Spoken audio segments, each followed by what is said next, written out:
Hello, everybody. Sorry again for the inconvenience. That's going to be going on for Monday. This will be the chapters going over the shoulder, elbow, wrist, and hand injuries that you can perceive. And then in class on Thursday, we will be going over spine and then reviewing for the exam that we will then have next week after that on these sections. So let's kind of just jump right into this best we can. Starting off, we need to start getting more into line with the shoulder anatomy. Besides the bony joints and bone structures that you're going to need to look into. There are primarily four that you're going to need to know. One of them is going to be the clavicle that leads into the acromioclavicular process that is located over here in yellow. The coracoid process, which can be found actually underneath the, I know this is the back side, but on the other side, just across the pectoralis muscles. And then, while you aren't going to need to actually know the specific anatomical structures of the humerus as highlighted here, it would be great to be able to identify the groove that sits in the middle of it, known as the lesser tubercle. That is actually the groove that the bicep muscle actually goes through during the translation of movement. So it's just good to kind of know.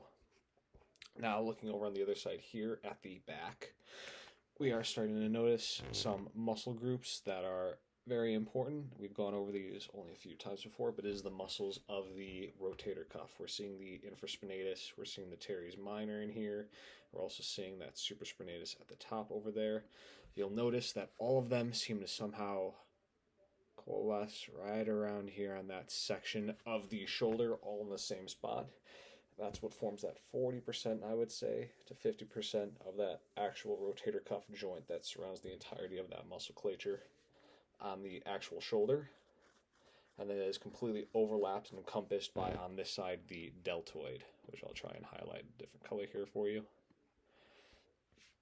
But yeah, moving on from there, we're going to need to start getting into a couple of details with shoulders. Now, an impingement has been a topic for much debate over the last couple of years because impingement was previously seen as the bursa or some other type of muscle or ligament getting caught between the AC joint and some other bone in the glenohumeral capsule. And so it'll say right here, if you take a hit, have instability in a joint causing any type of looseness or movingness, or from repetitive overhead sports, and the symptoms listed are pretty much pain with abduction, usually movement above 90 degrees when that pinching would occur going above that 90 degrees. You'll notice that you'll also have weakness in the external rotators because those are the muscles that are also pinched alongside of it mostly within this type of injury. And you're also going to notice that you're going to have a test called empty can. It's pretty much where you have both your hands out. This is the full can. Resistance going down. Not too bad. As soon as you turn those thumbs down, though, and try and resist, that's usually when you'll cause that pinching, quote unquote, in the impingement. So a lot of the treatment for it has pretty much been strengthening of the rotator cuff, working on scapular traction and rotation. That way you can kind of open up that joint and increase the mobility of it. And trying to, I guess, sometimes manipulate the shoulder joint to get into a better position, quote unquote, from chiropractors. Not that I have a bone to pick with chiropractors, but it's not always best practice. I'd say it can help maybe 10% of the time. And usually just trying to decrease the inflammation of the bursa and the tendons and any other type of ligaments that are caught in there. Because 9 times out of 10, if the swelling goes down, the irritation that you feel, that'll keep re-causing the area to re-swell and re-inflame, will just stop from happening in the first place. The reason why it's been such a huge debated topic is because previously with shoulder impingements, I'd say for about 20 or 30 years, it was go in, shave off a bunch of bone, and stitch it back up. After a couple of years, we noticed that just stopped working. It wasn't very good for anybody because impingements, anatomically, everybody is different. It shouldn't work for everybody, and that's when people started making this whole placebo study. That was actually another topic of debate because now people were going in saying they were performing surgery on their shoulders when actually they didn't shave off anything. They just created an opening wound, labeled them as a placebo group, closed it up, and then saw how they did over the next couple of years. Big big thing. They do that with a lot of medical stuff though sometimes, so I guess you shouldn't be too surprised. Let's try and move on.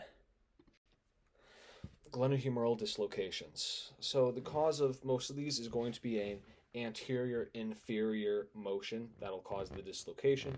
We have talked about this before a little bit, but pretty much it'll be caused by reaching or usually some type of external rotation force with an acute blow. So sometimes if you're throwing a football and you get hit in that position, that'll cause it. Landing on that shoulder in an awkward position can also cause that dislocation maneuver. The other thing that can happen is sometimes you get a posterior dislocation.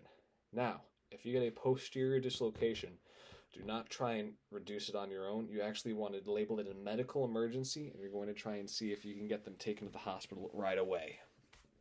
Mainly due to the position in which that glenohumeral joint actually separates, it can get on the other side of the shoulder blade sometimes and cause a lot of rupture and tissue damage. So it's not always a good idea to try and put it back in place. A lot of the times, even if you do put it back in place, the joint is so torn up and loose that it's just not going to stay there.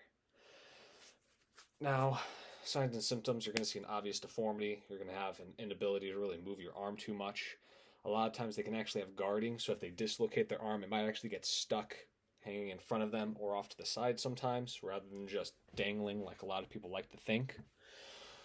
You're going to have prominent deformity. The deltoid is going to look flat. So usually people will have a bit of a peak along their shoulder, but it'll actually dip straight down and it'll look flat. There won't be a smooth drop off at all like you could see on somebody's normal shoulder. Most of the time, if somebody does have a dislocation, you're going to try and gently move them into position if you don't feel like spontaneously reducing the injury. You're going to simply get them into a sling position, apply a sling, send them off. Most of the times they're going to have a fracture if it's their first time. I think we've talked about that before as well.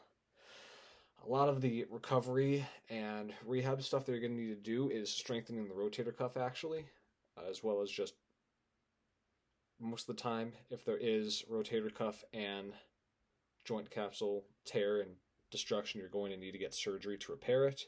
Again, that's another topic for study, is some people have been going in saying that they have been repairing the labrum that actually surrounds the shoulder capsule. They were not actually repairing it, but labeling it as placebo.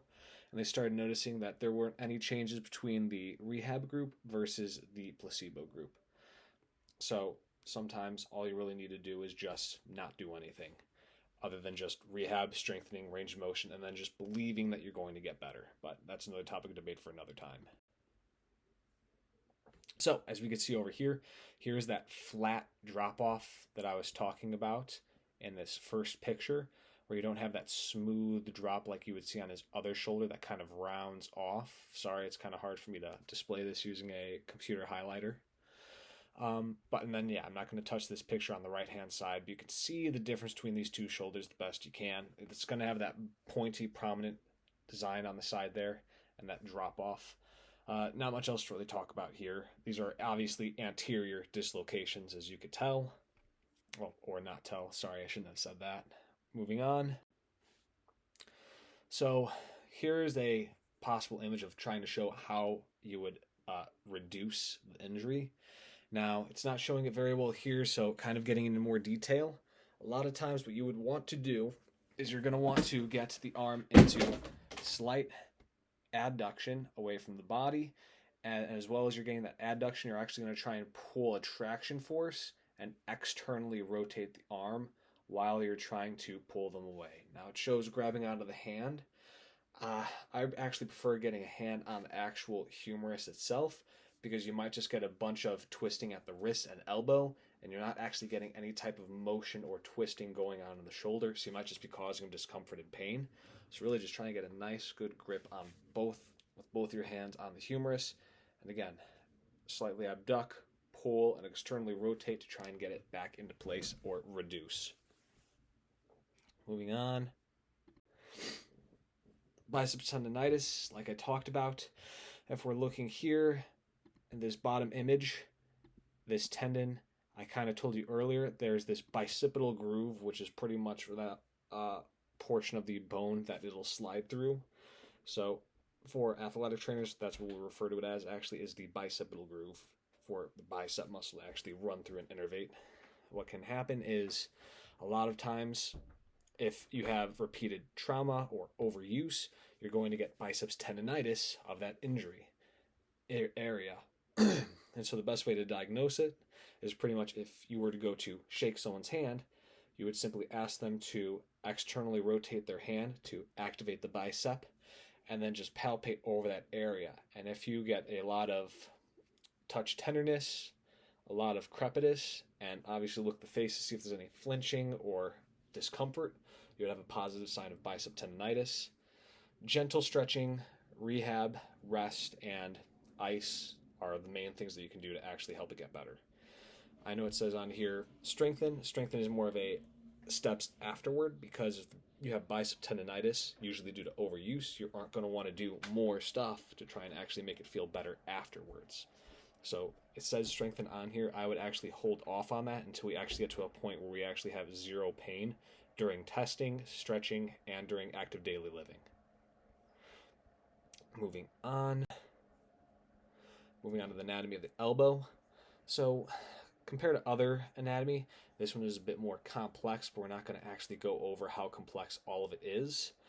One of the important things that I'll need you to know, though, is technically speaking, the tricep muscle doesn't attach anywhere on the humerus most of the time. I think one portion of it might attach near the bottom of the humerus, but other than that, and anatomically speaking, you're going to notice that it's actually going to go over the humerus. The same thing could actually be said for the rectus femoris in the upper leg as well. There's a couple muscles that have the exact same concept happen. You'll notice a trend with the upper and lower extremities. They have some things that are seen similarly on one side compared to the other, especially with the pushes and pulls, if you actually try taking a look into those.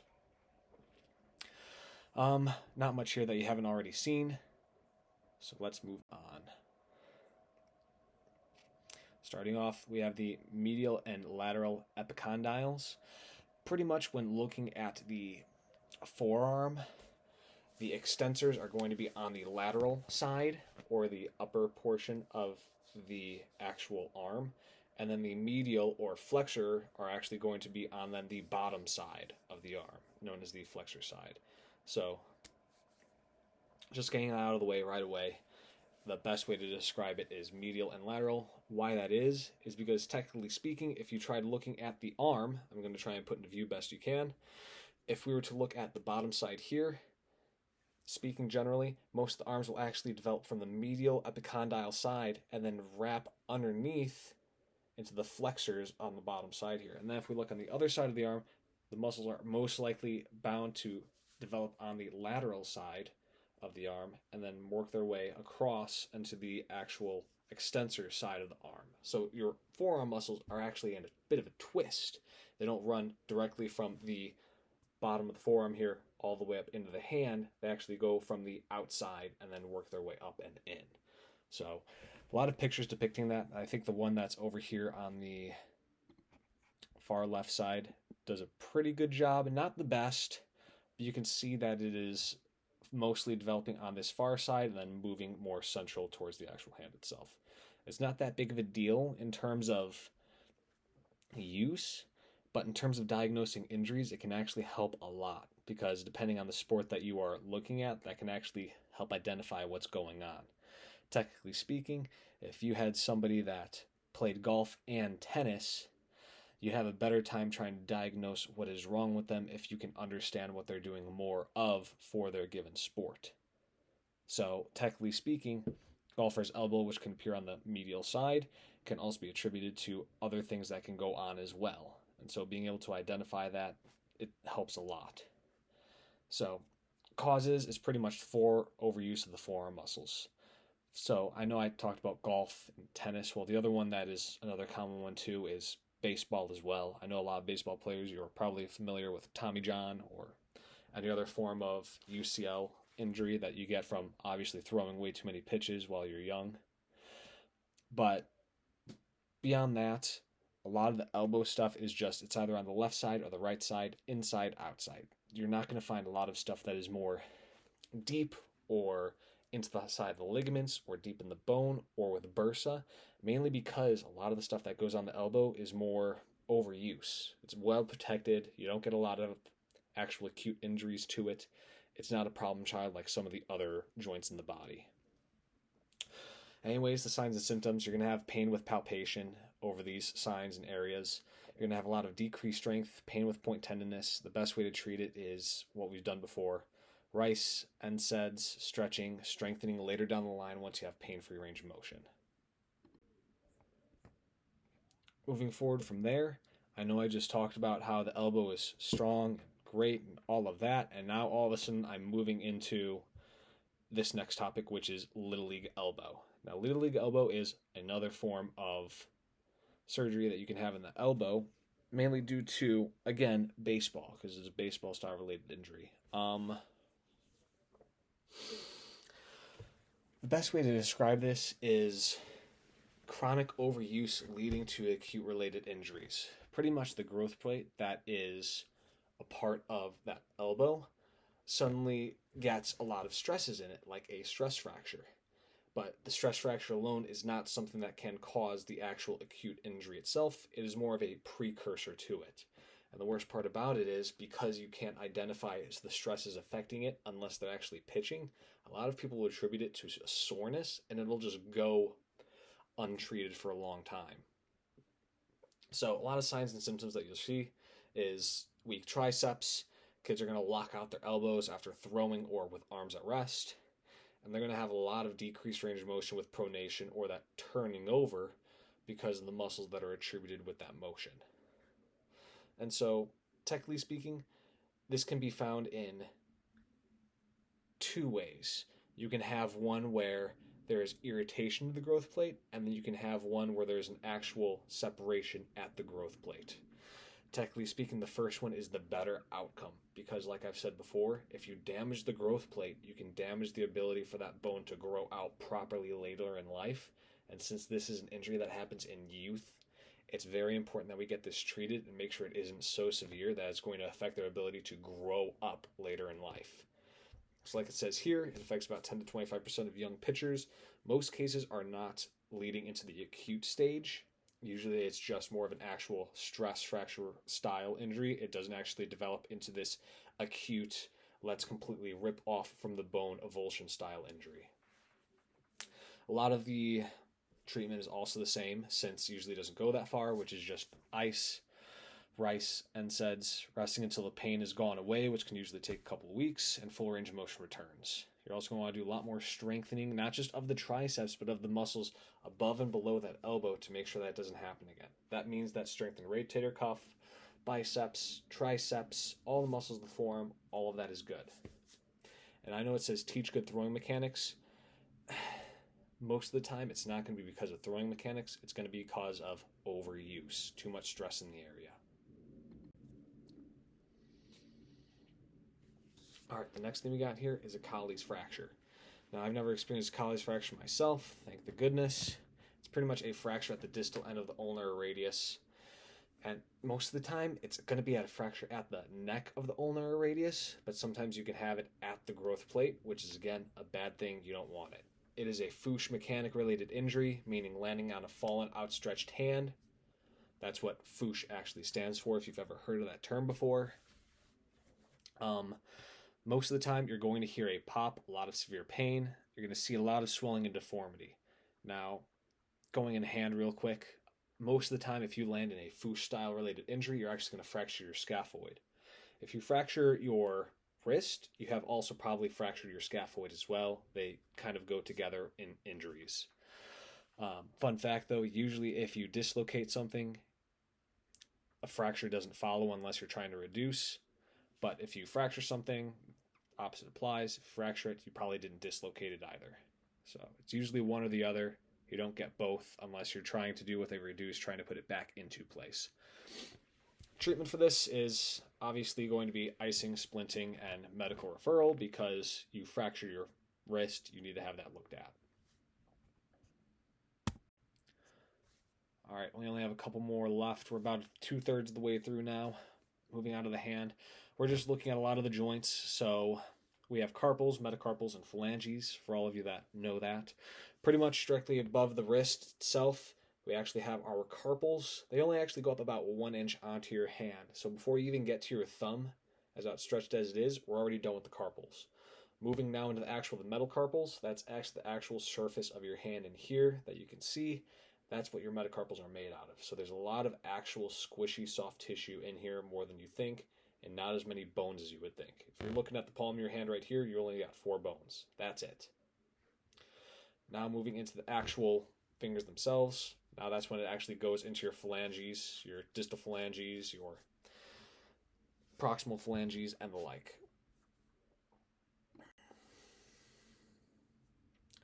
Now, wrist sprains and strains, they're the most common wrist injury is a actual wrist sprain.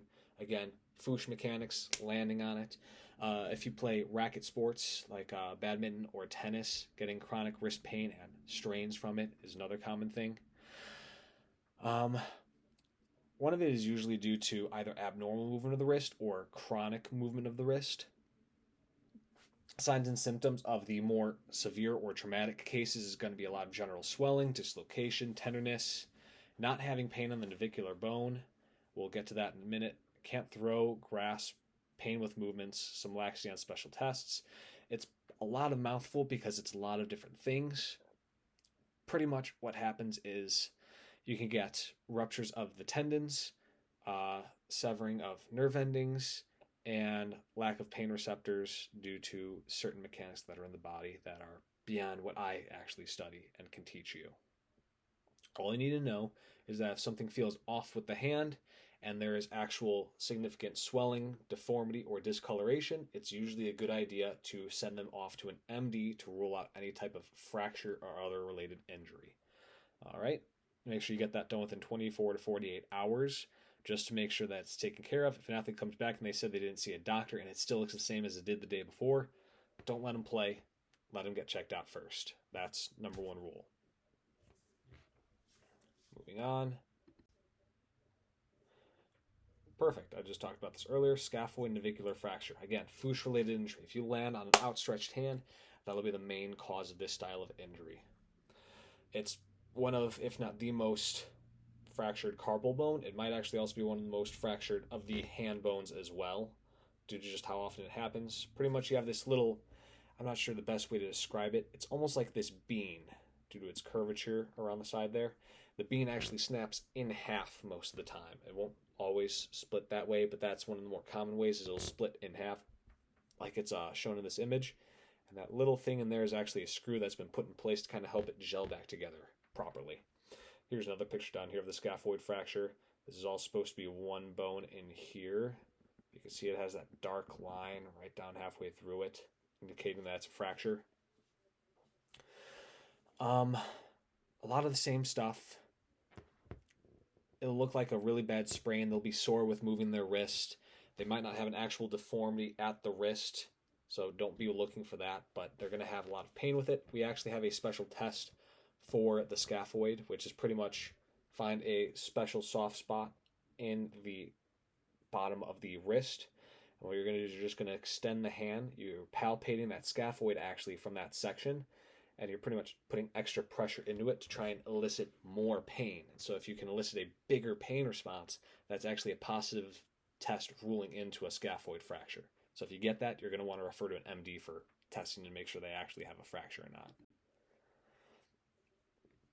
The other thing we have here, funnily enough, this actually happened to multiple coaches at my school, is a mallet finger. Pretty much you have some coaches that are trying to act athletic when they should not be. So they'll try and reach for a ball, soccer, baseball, basketball, it doesn't matter. What will happen is they'll just touch the ball just barely and it'll snap that finger back and then forward, and they will get a mallet finger fracture, which, well, I shouldn't say fracture. It's pretty much when the tendon of the finger just ruptures. And so it'll actually give off a deformity, which is instead of a finger acting normally, you'll actually have a bend at the top of it. That is seen at the top right here. That is mallet finger. That is not someone trying to hold their finger like that. That is that literal ligament or tendon holding that in place, having torn apart. So a lot of this is going to be not untreatable, but might not heal on its own. Even with MD, it might not heal because they might not want to go in and fix it due to the amount that can go wrong with the surgery itself. So a lot of times it's going to be a blow to the end of the finger by a ball that'll tear the extensor tendon. Usually, again, this is an avulsion style injury, tearing it away from the bone. You're going to have an inability to extend the finger, point tenderness at the DIP joint, and it'll actually, a lot of people, it's going to be hard to type afterwards because the finger itself doesn't move as well or press as well. So you're going to want to put a splint on, kind of like you see in this bottom right corner for most of the time. Ice it, and then still see an MD just to follow up, obviously, as recommended. And that splint can sometimes just help with the healing process because maybe the tendon or the ligament can actually sometimes heal back into place since there is good blood flow in our hands, enough that it might actually promote that response and kind of help with that. Sorry if I sound like I'm all over the place, just trying to help get through this for you. So a finger dislocation. Getting onto this, it's usually caused by a blow extended to the finger or a sudden twist, tear of the capsular tissue, possible tendons or ligaments. So usually what will happen is if you get a dislocation, usually you have torn something. Kind of like with that previous hammer finger that we saw earlier. They almost go hand in hand because a lot of the ligaments that are in our fingers are so small and so short that for a fracture like at the top here to happen, it would require a lot of distance to be moved. Usually the distance that needs to be moved is a lot of torn ligaments worth of distance because you're moving like a finger and a half whole in one direction. That's usually going to lead to some type of traumatic rupture of the ligaments in your finger. Now, there have been a lot of ways to try and reduce fingers over the years. Some of them are a bit more worrisome than others because they have a high level of actually causing fractures after reducing. The three most popular ways, and one of them which I do not recommend, is known as the self-reduction method, where pretty much you would have them either hold onto the joint from either side and then force them to flex to try and get it back in place on its own using, again, your own body's muscles to try and force it back. The other one is known as the traction method, where if there is a dislocation, you would pull away from the dislocation and then down in a traction style to try and put it back in place so the bones don't scrape together. The third, more, I would say, bothersome method is known as the fulcrum method, or that's what I named it at least because I think it's a silly concept to even use it as a professional method of reducing an injury. It's pretty much, if this is a dislocation that you see at the top here, what some people would do is they would actually bend this bone back into that hyperextended position and then add tension. So you would actually slide this bone along that one until it slides back into place. Now, obviously, this is a problem because now we're sliding bone on bone with a lot of force. We can cause a lot of pain. We can actually break down the joint capsule as well as the joint bridge in the fingers that kind of help joints move smoothly through our fingers and our articulations. And we can cause, again, fractures. So if someone's trying to teach you how to reduce and they do it that way, just know, not my method. But learn at your own risk. Do what you would do at your own risk. So, metacarpal fractures. These are a bit rare, but not uncommon. The most common one you would actually find is something called a boxer fracture. Kid punches a wall. If you have him flex his knuckles, and if you were to look and see that his knuckles are curved, he's fine. But if his knuckles are actually flat across, I can't exactly make my knuckles flat all of a sudden, but you just have to trust that I have a slight curve from one knuckle to another if I drew it with a pen. But suddenly, if I was flat from my index going across to my pinky, that'd be an actual sign of a boxer's fracture. There are a couple of different ways to get it. It can actually be, again, by punching. It can also be due to hyperextension, because usually what will happen is with the impact of punching something, the fracture will actually force the bones to break upward.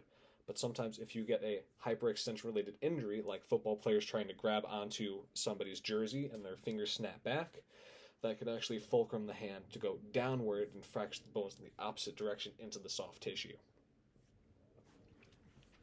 Now, the best way to kind of treat this is obviously you need an x-ray. You have fractured your hand and you need to get looked at, casted, and splint, or sometimes even get screws put in to try and rightly align this style of injury, because you use your hands a lot. The more you use them, the more chance you have of tissue rubbing up against these sharp, broken bones and causing more damage in your body, which we don't want. This is the last slide. Now we're going over gamekeeper's thumb, which is, again, another torn ligament that can happen.